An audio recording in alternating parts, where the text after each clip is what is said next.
con todos ustedes. Soy el doctor Emilio Ochoa, asistente de la unidad de neonatología de la maternidad de Lima. Algunos de ustedes ya me deben conocer, deben haber rotado ya ahí.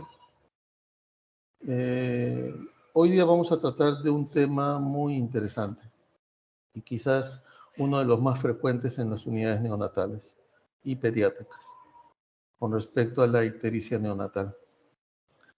Es una patología que no solo el neonatólogo, el pediatra, tiene que aprender a manejar, sino todo médico general, ya que como vamos a ver, su prevalencia es alta a nivel nacional. Y tanto en niveles inferiores como en niveles superiores lo van a presenciar en algún momento, ya sea en su internado, en su SERUM, o en su carrera de especialidad, si es que alguno de ustedes adopta la carrera de pediatría o neonatología. Ok. Al hablar de ictericia, tenemos que hablar también de la hiperbilirubinemia, que normalmente es algo benigno, dependiendo del parámetro del que estemos hablando. Nosotros ya sabemos que la prevalencia en un recién nacido término es de un 60%, y en los recién nacidos pretérminos es de un 80%, siempre presentando la ictericia durante la primera semana de vida. ¿Ya? Hay que resaltar que los valores de bilirrubina en un neonato pueden ir incrementándose progresivamente, como vamos a explicar posteriormente, pudiendo presentarse una ictericia fisiológica que se puede evidenciar con un valor que ya lo vamos a mencionar, e ir avanzando hacia hiperbilirurinemias neonatales graves o extremas. Cuando hablamos de definiciones o de clasificaciones, vamos a encontrar muchas en la bibliografía. En la actualidad estamos considerando como una hiperbilirubinemia neonatal benigna aquella que fue conocida o que es conocida como una ictericia fisiológica. Acuérdense, chicos, que esta ictericia, generalmente en la sangre de cordón, vamos a encontrar una concentración de bilirrubina que va de 1 a 3 miligramos por decilitro. Esta bilirrubina va a ir aumentando en forma progresiva a una velocidad de 5 miligramos por decilitro por día. Por lo tanto, al segundo o cuarto día se va a hacer visible el tinto ictérico, llegando a un máximo de 5 a 6, para luego empezar a disminuir y al quinto o séptimo día encontrar una concentración de 2. Esta forma de presentación, ¿no? Que no va a generar ningún trastorno, es conocida como ictericia fisiológica. Y ustedes se preguntarán, ¿a qué se debe? ¿Alguno de ustedes tiene una idea a qué se debe esta ictericia fisiológica? ¿Qué opinan? A la falta de maduración, tal vez, doctor, que ¿Maduración en general o de alguna estructura?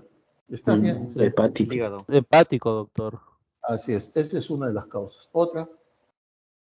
¿Tienen alguna idea? Fisiológica, ¿no? Fisiológica. La Estamos enzima. eso lo vemos posteriormente, ya en las patológicas. Generalmente las dos causas o los dos motivos por los cuales se puede producir la ictericia fisiológica es por un aumento de la bilirrubina por la destrucción de los hematíes fetales. Esa es la primera causa. Y la segunda es porque va a haber una limitación en la conjugación, que ya vamos a hablar más adelante, ¿no? De la bilirrubina indirecta a nivel hepático por inmadurez del hígado, propiamente dicho. Esos son los dos motivos. Al hablar de hiperbilirubinemia neonatal grave, ya estamos hablando de un valor de bilirrubina mucho más alto. El TSB indica bilirrubina de sangre total, ¿no? Le he puesto ahí dos unidades, 25 miligramos por decilitro y 428 micromol por litro. Más adelante les explicaré sobre estos dos valores. Cuando nosotros hablamos de una bilirrubina en sangre mayor de 25, ya podemos estar evidenciando signos neurológicos que van a poder conllevar a una neurotoxicidad. Cuando hablamos de valores de bilirrubina por encima de 30 miligramos por decilitro, ya vamos a encontrar una disfunción neurológica, determinados signos neurológicos que ya van a complicar el desarrollo futuro del recién nacido. Cabe resaltar en cuanto a la epidemiología, hay mucha bibliografía al respecto, pero lo que debemos tener presente es que hay factores de riesgo que van a conllevar a una hiperbilirubinemia indirecta. Una de ellas, o a ver si alguien tiene algún conocimiento al respecto, ¿qué factor de riesgo nos puede llevar a una hiperbilirubinemia indirecta?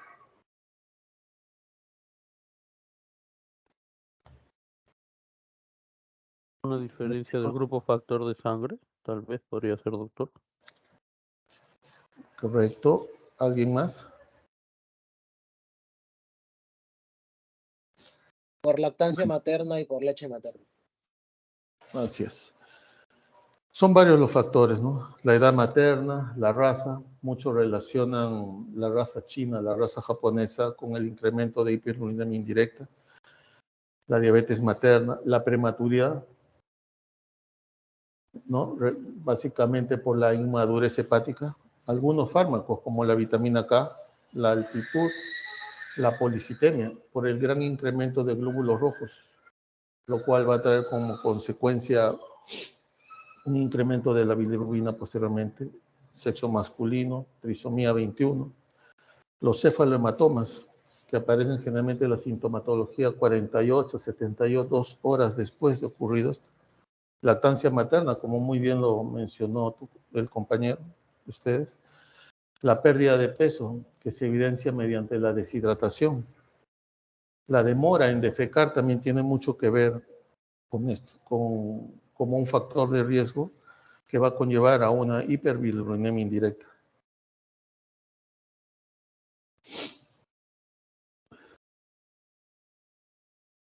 Cuando hablamos en sí de factores de riesgo,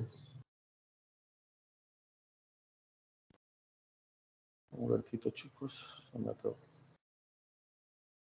vamos a hablar con respecto al nivel de bilirrubina antes del alta, ¿no? Por lo general, el alta de todo recién nacido debe ser a las 24, 48 horas, ya sea parto eutóxico o distóxico respectivamente.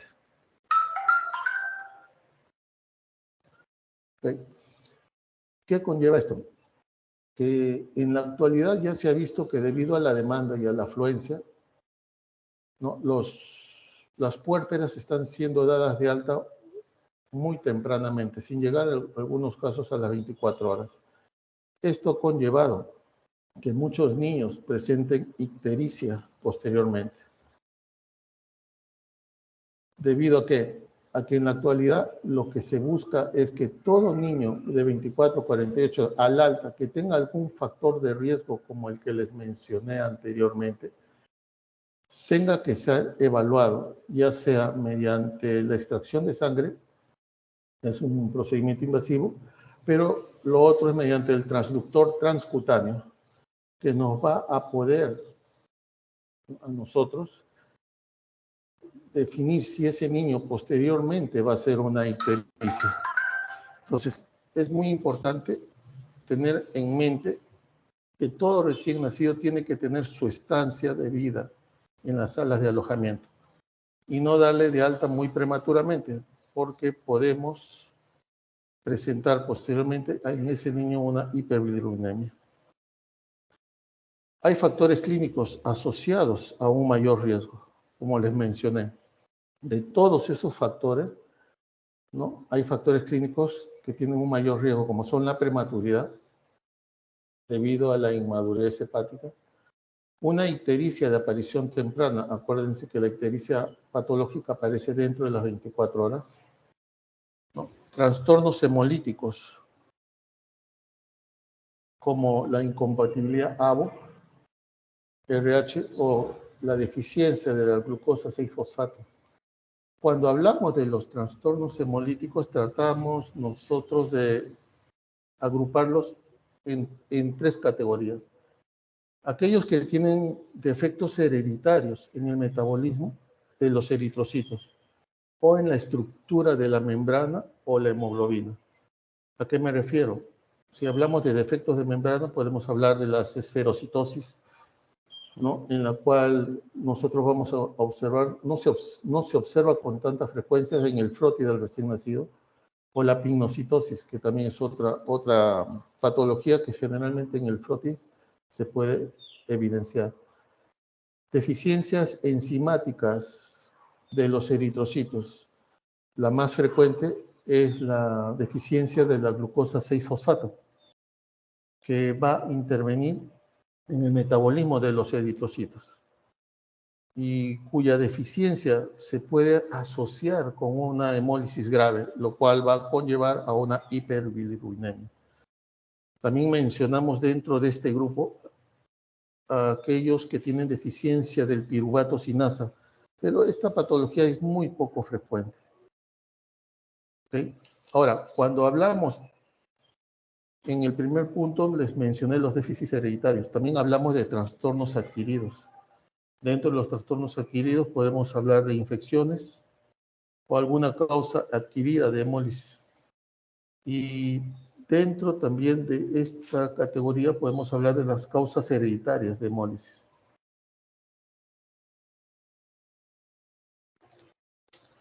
Al hablar de trastornos hemolíticos, hay una parte, un sector de las patologías que es muy importante, como son las enfermedades hemolíticas con mediación inmunitaria.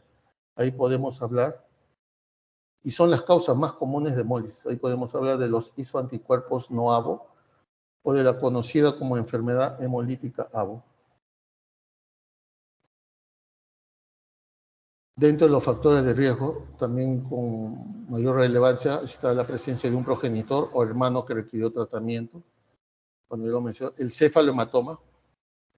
¿No? ¿Por qué creen ustedes, chicos, que el cefalohematoma podría ser una consecuencia de hiperbilirubinemia?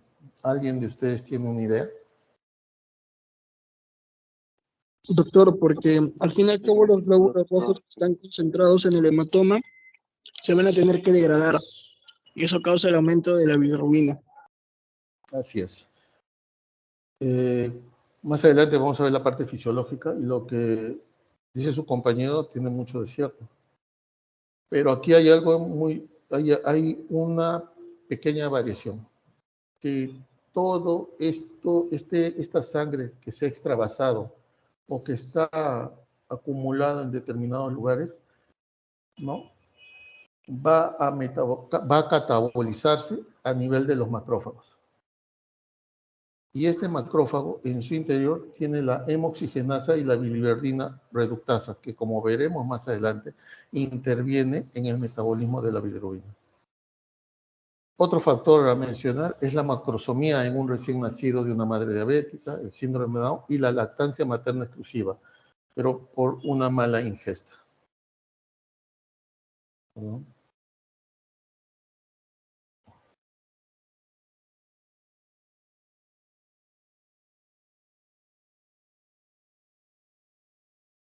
Creo que me pasé. Ok, estamos. También hay factores clínicos asociados a un mayor riesgo. La policitemia, ¿no? El mayor acúmulo de sangre a partir del hematocrito, los pequeños para la edad gestacional, el sexo masculino, la edad materna, y los recién nacidos atendidos en centros con recursos limitados. Factores asociados a un menor riesgo, mencionamos también anteriormente, edad gestacional mayor de 41 años, alimentación exclusiva conforme una alta hospitalaria del parto a las mayores de 72 horas de nacimiento y parto por cesárea planificado.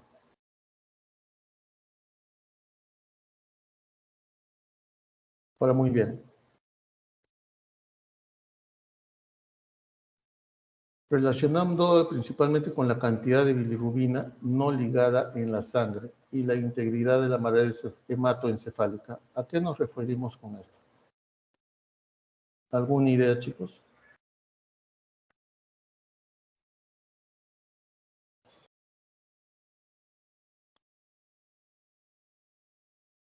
¿Cómo podría repetirlo, doctor? No se escuchó. Factor en la cual la hiperbilirubinemia se va a ver incrementada, ¿no?, por la cantidad de bilirrubina no ligada en la sangre y la integridad de la barrera hematoencefálica. Para que entiendan mejor, la bilirrubina se transporta en la sangre adosada ¿a quién? A la albúmina. Excelente, esa es la albúmina. Entonces van a haber patologías que van a impedir esta unión. La hipoalbuminemia es una de ellas. Las infecciones, las inestabilidades clínicas, unas acidosis metabólicas, acidosis respiratorias, los trastornos hemolíticos, como lo mencioné anteriormente, y edades gestacionales menores de 38 semanas. Cuando hablamos de estos, hablamos de un grupo conocido como los prematuros tardíos, edad gestacional de 35 o 36 semanas, donde el riesgo aumenta con la disminución de la edad gestacional. Otros factores que aumentan la vulnerabilidad, los fármacos, el darcestrepsona en la etapa neonatal, compite con la bilirrubina para adosarse a la albúmina. Como mencioné también, la acidosis metabólica o respiratoria y la hiperosmolaridad. Factores de riesgo que pueden llevar a una hiperbilirrubinemia, ¿no? El alta hospitalaria temprana, que pueden ingresar, me explico mejor, pacientes que han sido dados de alta y van a posiblemente volver a ser hospitalizados por una ictericia. Alta hospitalaria temprana, una edad gestacional menor de 32 semanas, parto vaginal y la madre primeriza.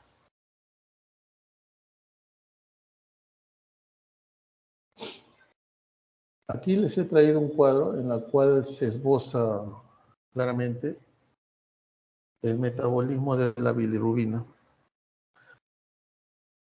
¿Okay? En primer lugar, nosotros debemos recordar que lo que se metaboliza es el grupo M, el cual proviene de la lisis de la hemoglobina. Este grupo M, mediante una enzima que es la hemooxigenasa, se va a producir, no sé si ven bien el gráfico,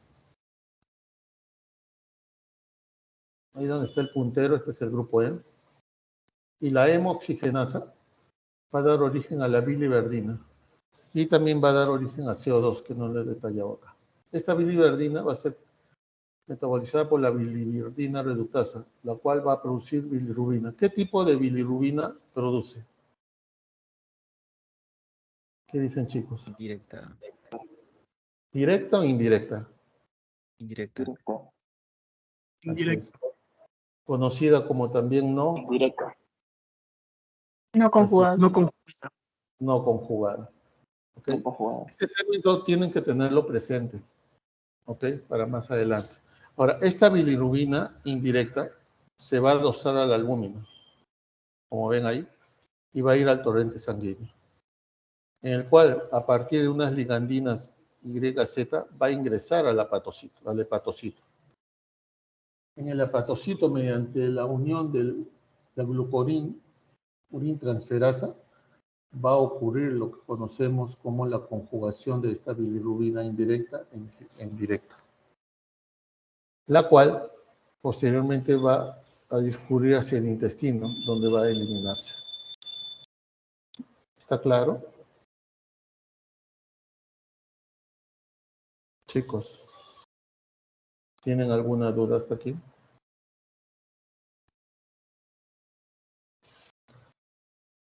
Correcto. Está claro, supongo. ¿Qué nos Doctor, puede...? una pregunta. Dime. Doctor, ¿y cómo, digamos, la sepsis neonatal puede llegar a ser ictericia? Por la acidosis. Toda sepsis en un periodo avanzado te puede generar una acidosis metabólica. Y eso te va a generar un trastorno en el medio interno.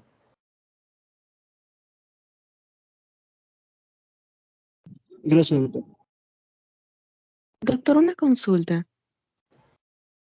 Dime. ¿El parto traumático también puede ser origen de una ictericia neonatal? Claro. Tú me hablas del parto por forceps, por ejemplo. Sí, doctor.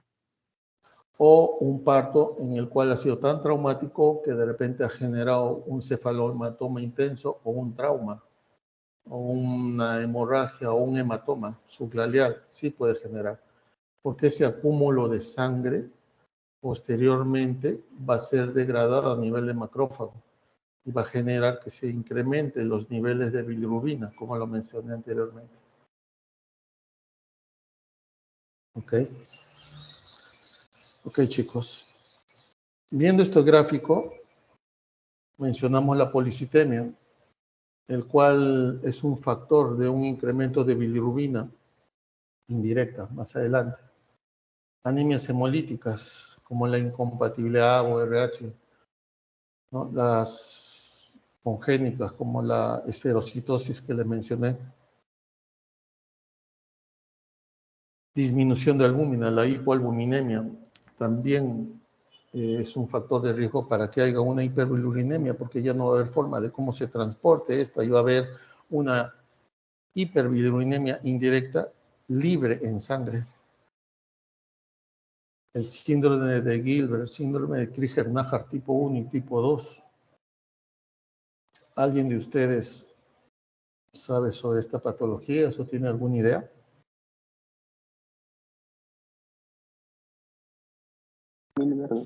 Deficiencia de... ¿Perdón?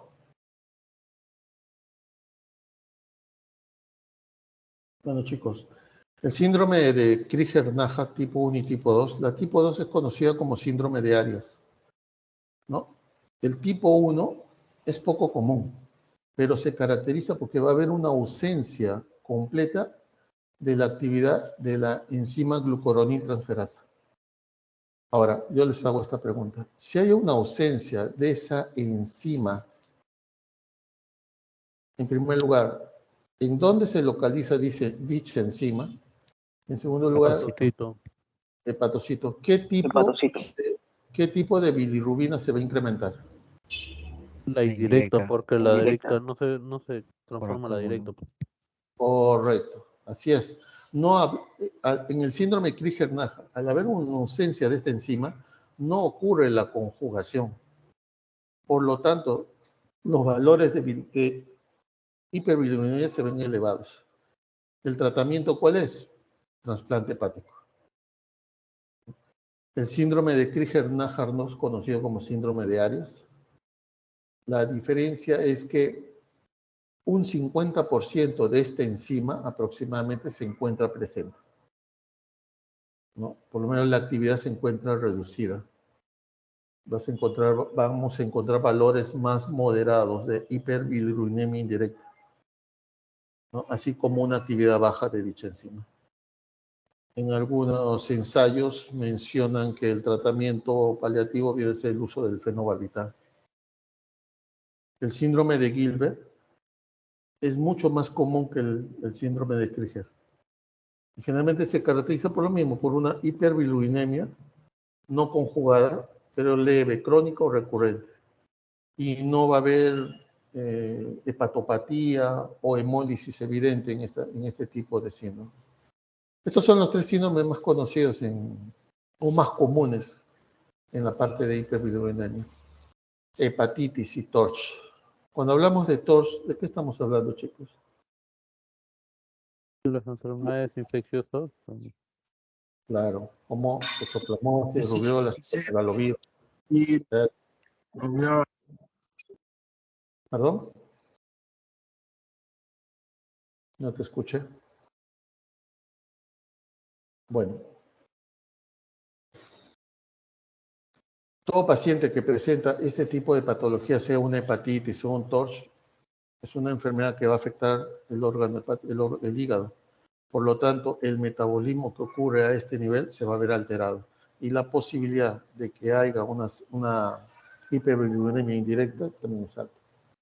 Atresia de vía biliar también es una patología que va a conllevar a un incremento de la bilirrubina. Pero en este caso, no es la bilirrubina indirecta la que se ve incrementada, sino es la bilirrubina directa. Igual en la obstrucción intestinal y, como mencionó un compañero de ustedes, la lactancia materna.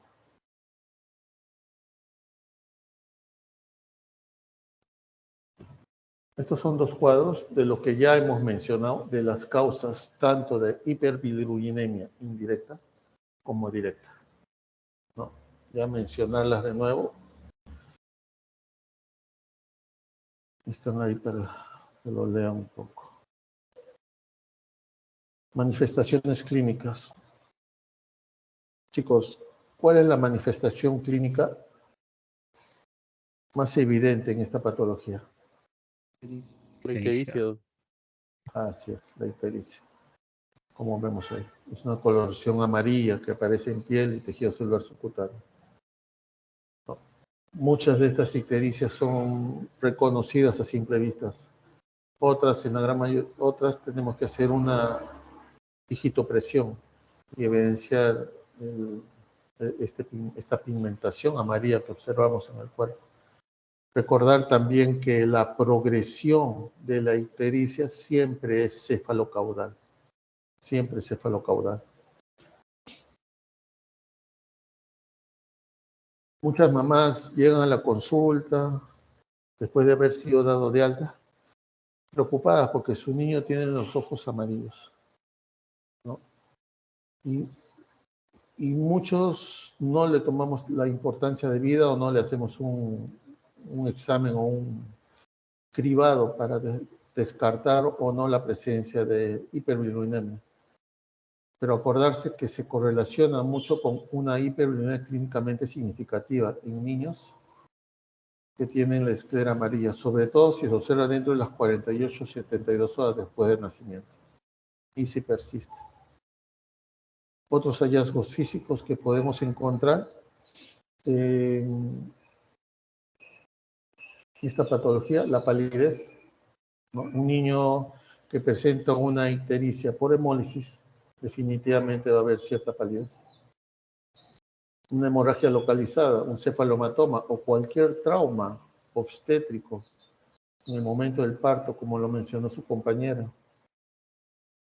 La hepatosplenomegalia puede estar evidenciando un cuadro de infección o un cuadro de infección viral mediante el TORCH. ¿Cómo detectamos la ictericia? El enfoque para identificar y tratar a los recién nacidos con riesgo de hiperbilirubinemia grave debe ser sistemático. Lo primero, realizar un cribado de bilirrubina en todos los recién nacidos. Se puede usar un dispositivo de bilirrubina transcutánea o una medición de bilirrubina total en suero o plasma en el laboratorio. Yo les pregunto, neonato estado de alta 14 horas y presentan cierto factor de riesgo de los ya mencionados. ¿Ustedes quieren descartar o tener la evidencia de que ese niño está o puede hacer una ictericia? ¿Qué prueba le pedirían a la mamá realizar?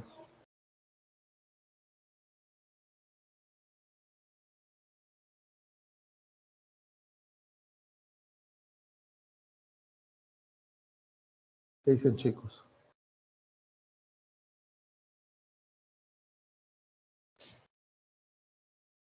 ¿El cribado, doctor?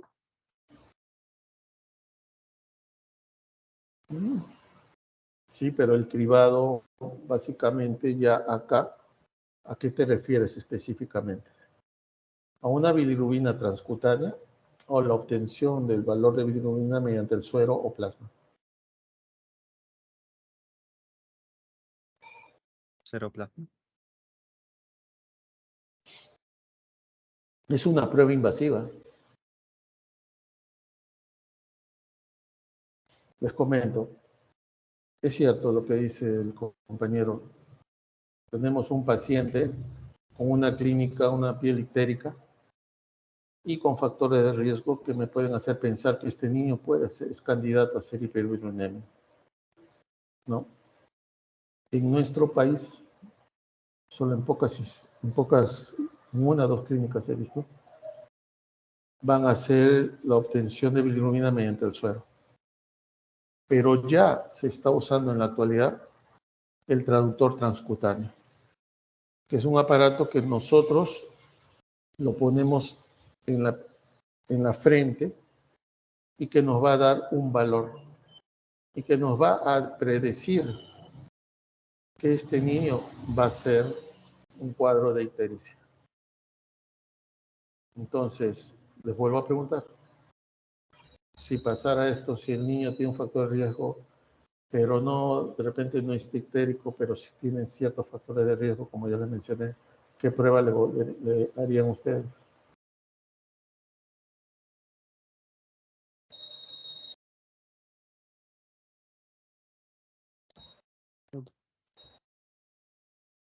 El traductor transcutáneo. Claro, la bilirrubina transcutánea es más preferible no ser tan invasivo con los pacientes, ¿no? Ahora, si, como hacemos en la institución, si vemos recién nacidos con un tinte ictérico marcado, con signología de deshidratación, de repente con hepatoesplenomegalia, lo ideal sería ya obtener el valor mediante extracción de sangre.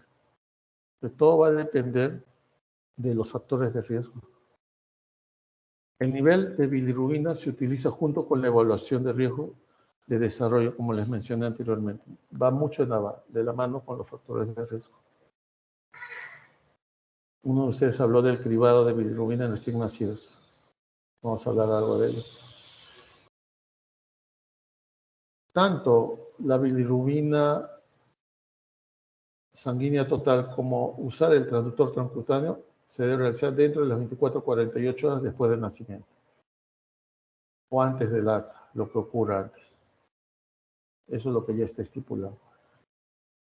Por lo general nosotros utilizamos unas curvas, el normograma de Butani. ¿Alguien ha oído hablar de ese normograma?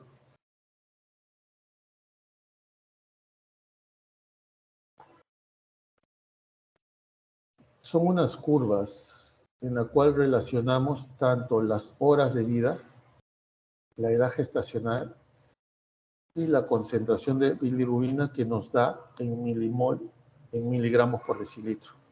¿Ok?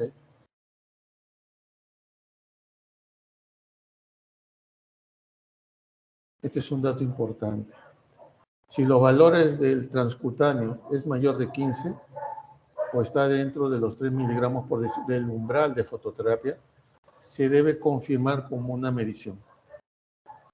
Sí, el traductor transcutáneo te ayuda a poder predecir. El diagnóstico definitivo nosotros lo vamos a obtener al obtener la sangre y hacer una medida de bilirrubina en sangre. La decisión de que se inicie la fototerapia se va a basar en ese valor último, no en el transcutáneo.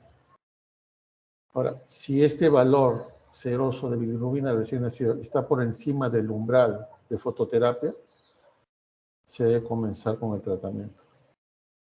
Y si el nivel de bilirrubina del recién nacido está por debajo del umbral de fototerapia, se debe calcular la diferencia entre el umbral de fototerapia y el nivel de la bilirrubina del recién nacido. Y al final las decisiones van a caer en manos del médico que está a cargo, ¿no? Les explico esta parte. El normograma de Butani es un normograma propiamente dicho, que fue creado en la década de los 90 y manejaba niños de 35 semanas para arriba. Las unidades que manejaban eran en miligramos por decilitro. En la actualidad ya no usamos mucho ya no usamos el normograma de Butani, usamos la guía NICE. Las guías NICE aparecen en el año 2010 y evalúa recién nacidos con edades gestacionales de 26 semanas para adelante.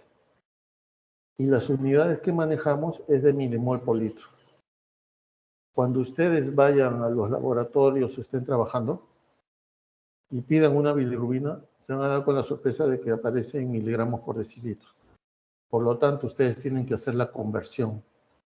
Multiplicar ese valor que aparece en miligramos por decilitro y multiplicarlo por 17.1 para convertirlo en milimol-litro. Ese valor lo van a llevar a las tablas NICE que más adelante se las voy a mostrar y con las cuales ustedes van a poder decidir si ese niño requiere fototerapia o requiere exsanguíneo de transfusión. Y con respecto al último punto que mencionaba, si el recién nacido presenta un valor inferior al que debe ingresar a fototerapia, tenemos que evaluar que este valor no sea más de 50. Porque según las guías, si este valor, la diferencia del valor obtenido con el valor que ingresa a fototerapia es menos de 50, este niño tiene que ingresar a fototerapia si es decisión del profesional, ¿no? Y pedirle un control a las 6 o 12 horas. A eso se refiere la última parte. ¿Cómo detectamos la ictericia? Mediante la bilirrubina sérica o plasmática total. Como ya les mencioné, es el gold estándar para evaluar los niveles de bilirrubina neonatal. Su principal ventaja es que es mucho más precisa, sobre todo los niveles altos de bilirrubina. Su principal desventaja, como ya lo mencioné, es que requiere extracción, es invasiva. La bilirrubina transcutánea tiene ventajas y desventajas. Una, que no es invasiva. Pero aquí viene el inconveniente. Hay una buena correlación entre la bilirrubina transcutánea y la bilirrubina sérica total. Pero cuando el nivel de bilirrubina sérica total es menor de 15. Si es mayor de 15, ya el bilirrubinómetro transcutáneo puede subestimar o sobreestimar sustancialmente el valor. Y para niveles de 20, algunos dispositivos transcutáneos mostrarán error. Ese es el gran inconveniente de los transcutáneos. Otros métodos, las tablas de comparación de colores, aplicación de métodos. Momento de realizar el screening. ¿En qué momento tenemos que realizar nosotros el screening? ¿Me escuchan, chicos? Sí, doctor. Sí, doctor. Lo escucho. Sí, doctor. ¿En qué momento? Antes un compañero de ustedes mencionó de un screening. ¿Qué me puede decir del momento de realizar el screening?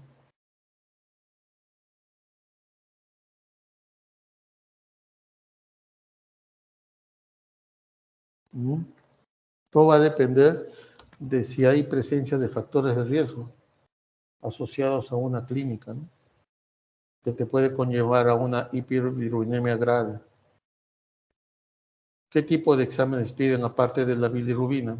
De acuerdo a todo lo que hemos mencionado. ¿Qué dicen, chicos? Aparte de la bilirrubina total y fraccionada que vamos a solicitar a este recién nacido, ¿qué otras pruebas, en base a lo ya aprendido en la fisiología, acuérdense de ese cuadro, ustedes pedirían? Albúmina podría ser, doctor. Proteínas totales y fraccionadas. Pero acuérdense una cosa, mucho tiene que ver con la clínica, ¿no? Acuérdense que una hipoalbuminemia va acompañada muchas veces con presencia de edema. Entonces, si tú ves a un niño que tiene piel ictérica, factores de riesgo, y les mencioné anteriormente cuál de todos los factores de riesgo es la más usual, es la causa más común. Prematuridad. ¿Perdón? Prematuridad en el caso que fuera un prematuro, pero estamos hablando de, digamos, un niño a término.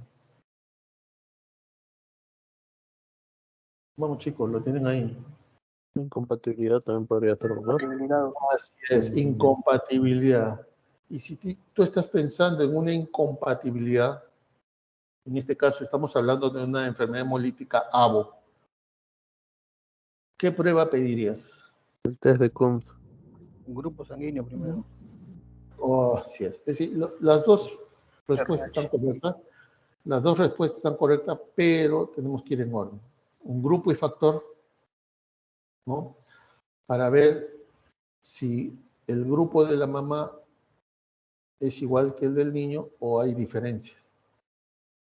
Si hay alguna diferencia, si la mamá es O y el niño es A, o si la mamá es O y el niño es B, ¿qué pedirías? CUMS. Cons directo. Ahí pides un test de CUN directo.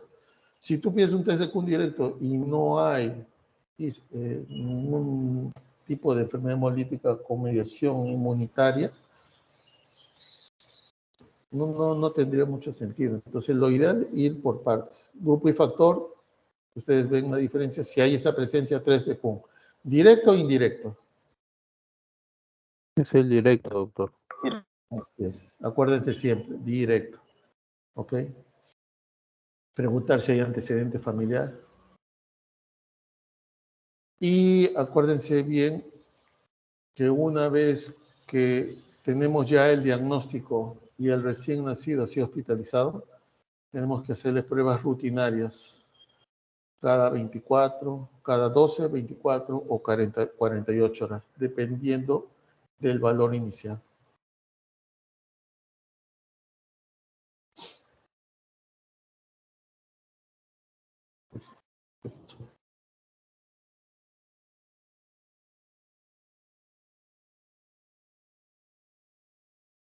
Evaluación clínica. Además de realizar las pruebas de bilirrubina que ya hemos mencionado, el clínico debe evaluar clínicamente al recién nacido para detectar factores de riesgo de hiperbilirubinemia e ictericia visible. Eso ya lo hemos mencionado. Interpretación de las pruebas de bilirrubina.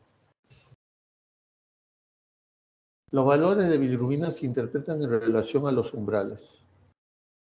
Como les dije, en el normograma de Butani, los valores van a... en el normograma, en la parte horizontal, ustedes van a ver de que están las horas de vida.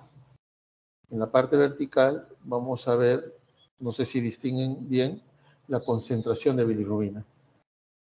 En base a ello, nosotros vamos a poder clasificar a este niño, ¿no?, en una hiperbilirubinemia grave o severa o moderada.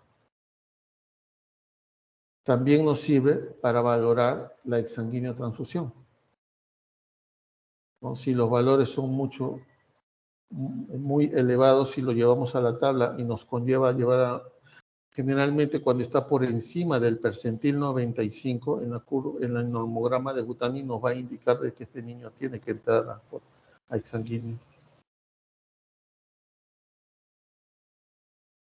¿Qué abordaje hacemos o cuál va a ser nuestro manejo del paciente en el cual nosotros ya tenemos un diagnóstico ya establecido? ¿Qué opinan, chicos? Ya estamos hablando del manejo. Ahí, doctor, pues, sería la exsanguínea transfusión, esto pues la fototerapia. Claro, acá tienes que tener en cuenta el valor y las curvas y la interpretación. Si tú encuentras un valor muy cercano al exsanguíneo, ¿no?, lo que vamos a tener que hacer es incrementar los cuidados de este recién nacido y hacer controles cada 4 a 6 horas. Posiblemente este niño esté deshidratado, este niño posiblemente esté infectado, posiblemente este niño requiera una vía porque no tolera la vía oral. ¿Ok? Ahora, si esta bilirrubina está por encima del umbral de la fototerapia, pero por debajo del exsanguíneo, nosotros debemos iniciar inmediatamente la fototerapia. Y este punto, si la bilirrubina está cerca del umbral de la fototerapia, es decir, si los recién nacidos con niveles de bilirrubina que se acercan al umbral, el que ya está escrito, por debajo del umbral de fototerapia, tienen un alto riesgo de necesitar tratamiento posteriormente, En algunos casos es razonable iniciar fototerapia precoz, en lugar de esperar a que la bilirrubina supere el umbral de tratamiento. Se ha visto muchos casos en los cuales, y esto lo vamos a ver cuando veamos la guía NICE, ¿se acuerdan que les hablé de esa diferencia de 50? ¿Se acuerdan, chicos? Sí, doctor. Ya. Ese punto está relacionado al último punto que hemos estado hablando. Si nosotros vemos un valor que está muy cercano a iniciar fototerapia, pero no le corresponde fototerapia, ya va a depender de nuestro criterio si iniciamos foto o si lo controlamos únicamente. ¿Qué pruebas vamos a solicitar? Generalmente es en base a lo que estamos pesando, ¿no? Prueba de hemólisis. Se justifica una evaluación adicional para detectar un proceso hemolítico. Si hay una ictericia de aparición temprana, podemos pensar que hay un riesgo de hemólisis. La necesidad de fototerapia o exsanguíneo durante la hospitalización, también podemos pensar en un riesgo de hemólisis, porque algo está ocurriendo que esto esté avanzando tan rápidamente. Niveles de bilirrubina en suero total, bilirrubina sérica total, en rápido aumento, mayor de 0.3 miligramos por decilitro hora. Antecedentes familiares también. En estas circunstancias debemos realizar algunas otras pruebas. Lo mencionaron algunos compañeros: hemograma completo, reticulocitos, frotis de sangre periférica para ver esferocitosis, evaluación de enfermedad hemolítica del recién nacido y evaluación de la deficiencia de glucosa 6-fosfato. En cuanto a hiperbilirubinemia conjugada, nunca se va a asociar con una hiperbilirubinemia fisiológica. Eso deben tener presente. Y la hiperbilirubinemia conjugada, que es la directa, es indicativa de colestasis. ¿Ok? ¿Qué patologías son las más frecuentes en caso de una hiperbilirubinemia directa? ¿Cuál sería la patología más frecuente? Chicos. Torch. No, estamos hablando de una hiperbilirubinemia directa. Hepatitis, doctor. ¿Perdón? No. Acuérdate que ya esa bilirrubina ya se conjugó. ¿13 vías biliares? Atresia de vías biliares. Así es. Tratamiento, como ya hemos estado conversando, prevenir la hiperbilirubinemia grave y los trastornos neurológicos, ¿no? Y evitar intervenciones innecesarias que puedan interferir. Acuérdense que cuando la bilirrubina llega a niveles altos, puede presentar dos tipos de encefalopatías: encefalopatía hiperbilirubinémica aguda y encefalopatía hiperbilirubinémica crónica, más conocida como Kernicterus. ¿Okay? Cuidados de apoyo. ¿Qué es lo que tenemos nosotros que hacer cuando un niño ya ha sido diagnosticado y lo tenemos en nuestras unidades? Si el niño tolera la vía oral y lo ponemos en fototerapia, ¿le ponemos vía o le dejamos que siga lactando? ¿Qué opinan, chicos?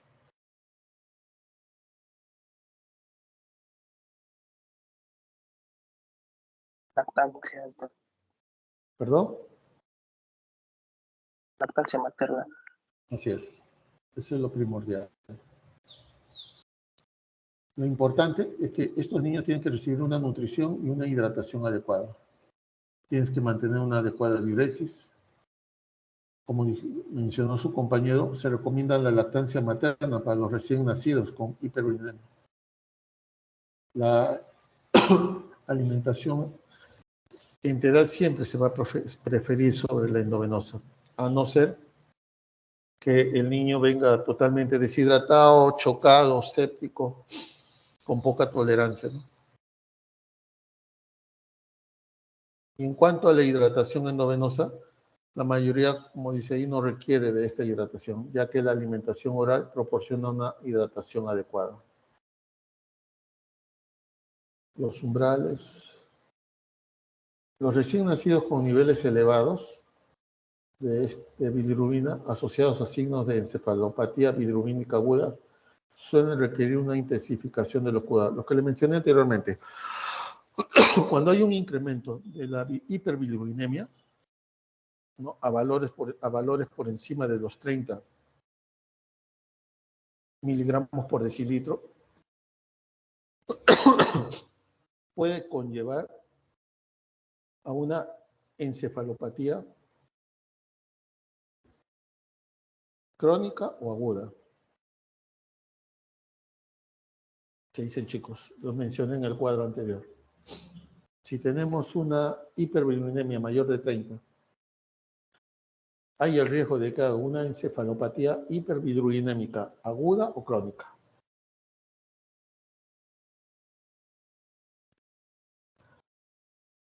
¿Se acuerdan del cuadro anterior? Aguda. Aguda. Y si el valor es de 25.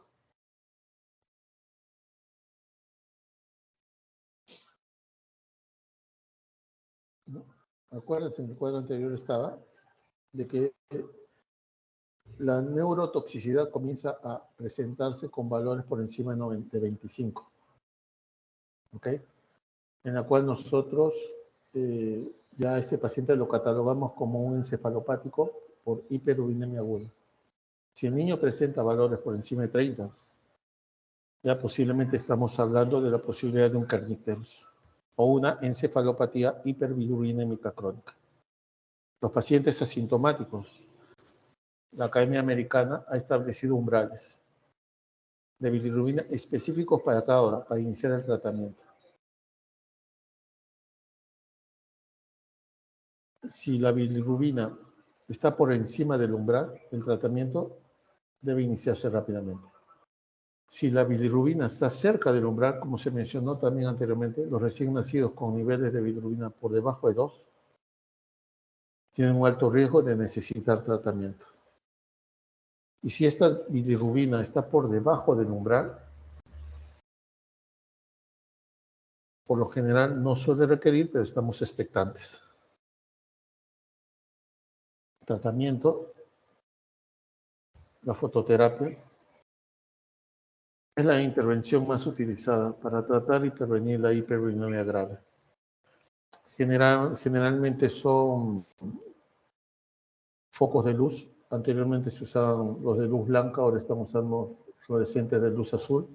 Y en la actualidad están las luz LED, que permiten que esta bilirrubina se metabolice rápidamente y se elimine. Las pruebas previas al tratamiento para los recién nacidos que requieren fototerapia incluyen los niveles de la bilirrubina sérica total y prueba de hemólisis si aún no se han realizado. La administración, la técnica, generalmente ponemos al recién nacido en decúbito supino, ¿no? Le tapamos los ojos y los genitales y los exponemos a la luz el mayor tiempo posible. En lo posible tenemos que minimizar las interrupciones. ¿A qué se refiere?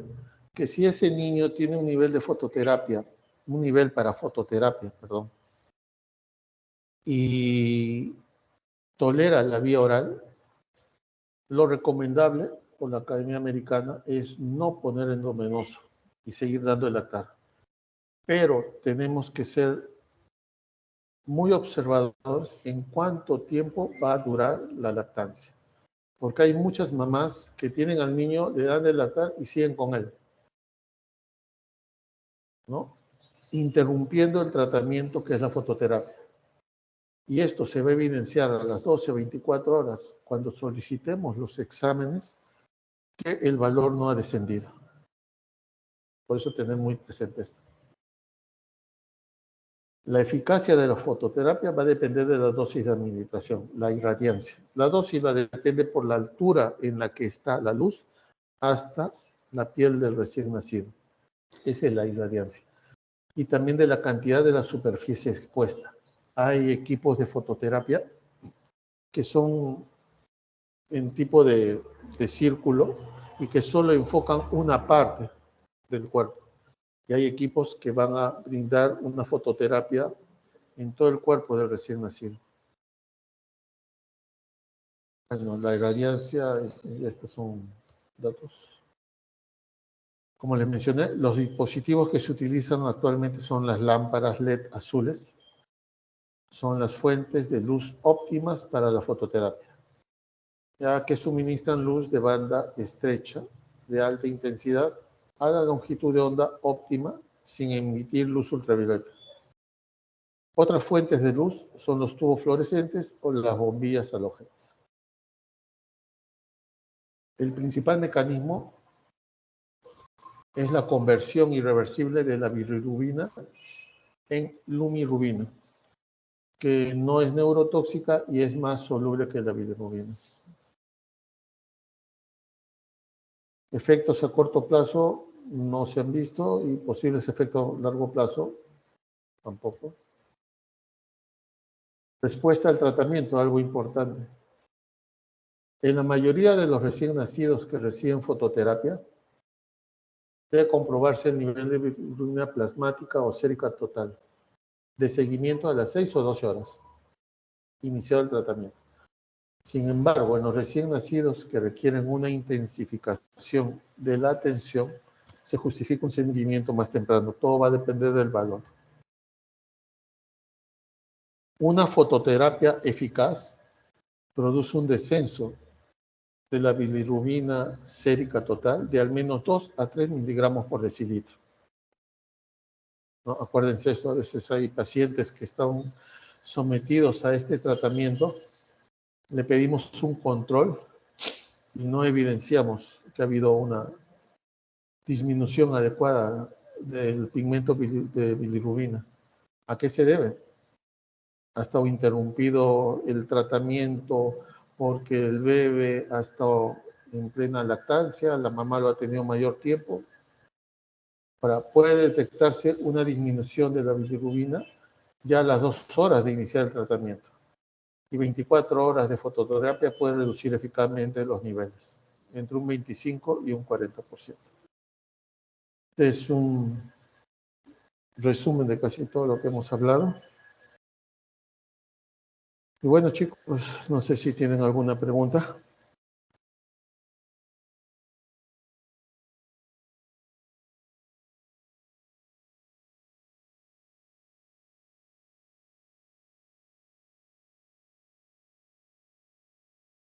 Chicos.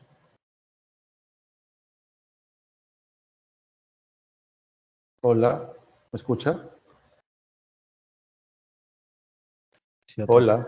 Sí, doctor, creo que no hay preguntas. Les quiero mostrar lo que les mencioné anteriormente.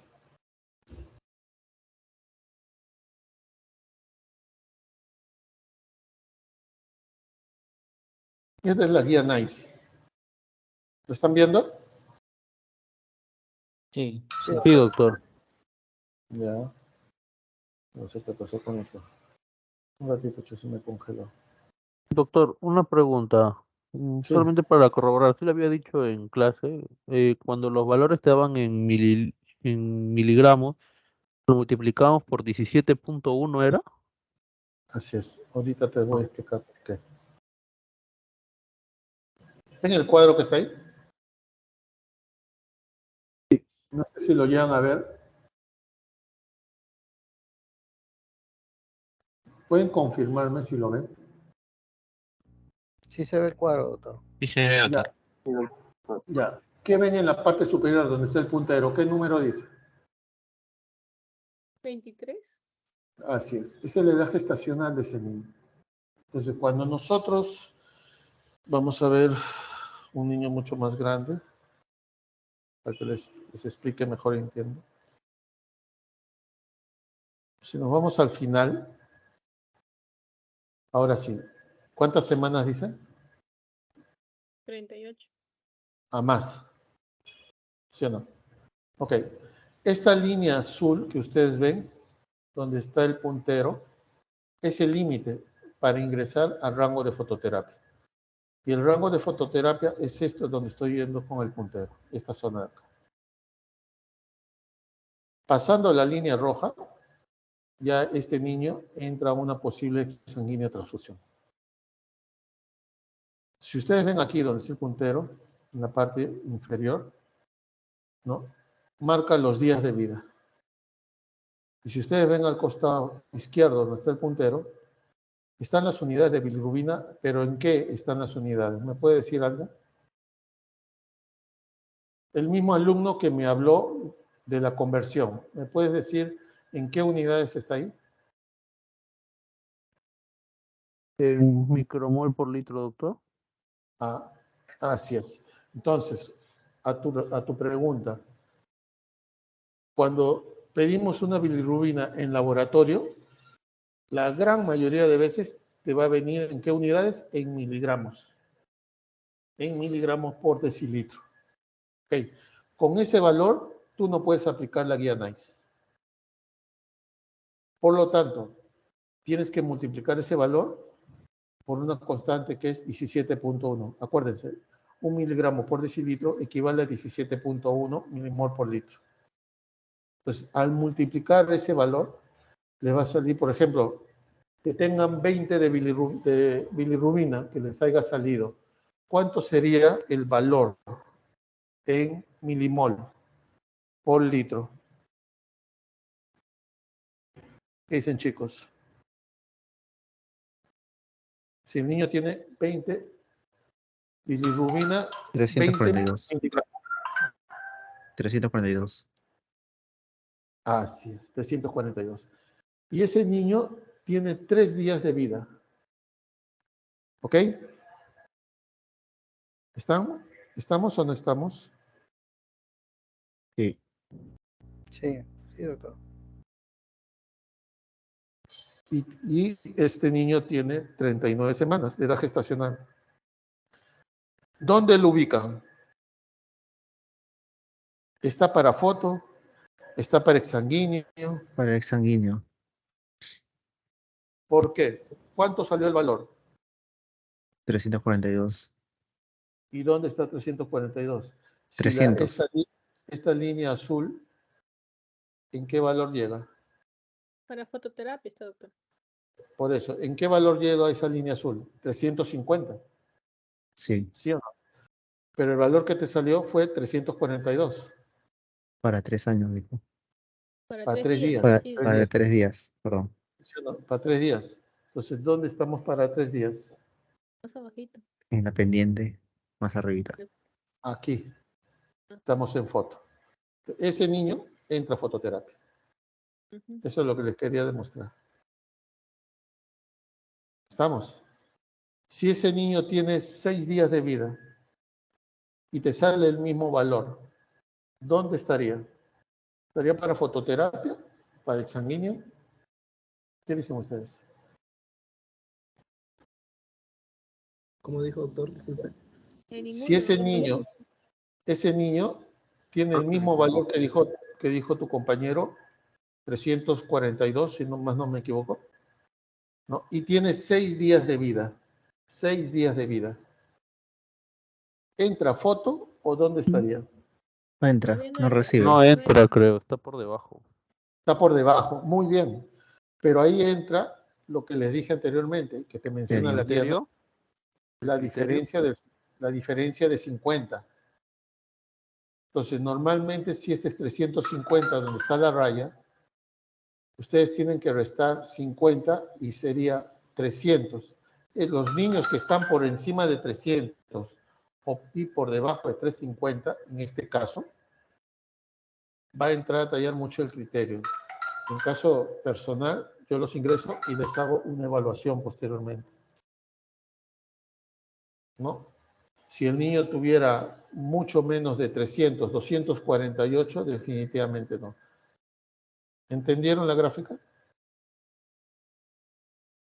¿Y entendieron la conversión? Doctor, una pregunta, el último, eso de la diferencia de 50, ¿a dónde se le resta? ¿Al 350 o al 300, doctor? Ya, ok. Si tu niño tiene, a ver, estamos en 6 días de vida y salió 342. ¿Con cuánto ingresa fototerapia ese niño a los 6 días de vida? Con 350, si no me equivoco. Sí, Así es, doctor, con así es, 350. con 350. Si le resta 50 sería 300. Todo niño que está entre 300 y 350 lo vas a tener que tener ese criterio. O lo ingresas a foto o lo observas. A eso me refiero. Ah, ok, doctor, ya entendí. Gracias. ¿Ya? Pero básicamente, como les digo, tienen que ser muy cuidadosos en cuanto a qué. Primero, la edad gestacional. Segundo, la edad del recién nacido. Y tercero, la conversión en milimol por litro. ¿Ok, chicos? Sí, doctor. Doctor, para el Bueno. examen va a venir un ejemplo para resolver así.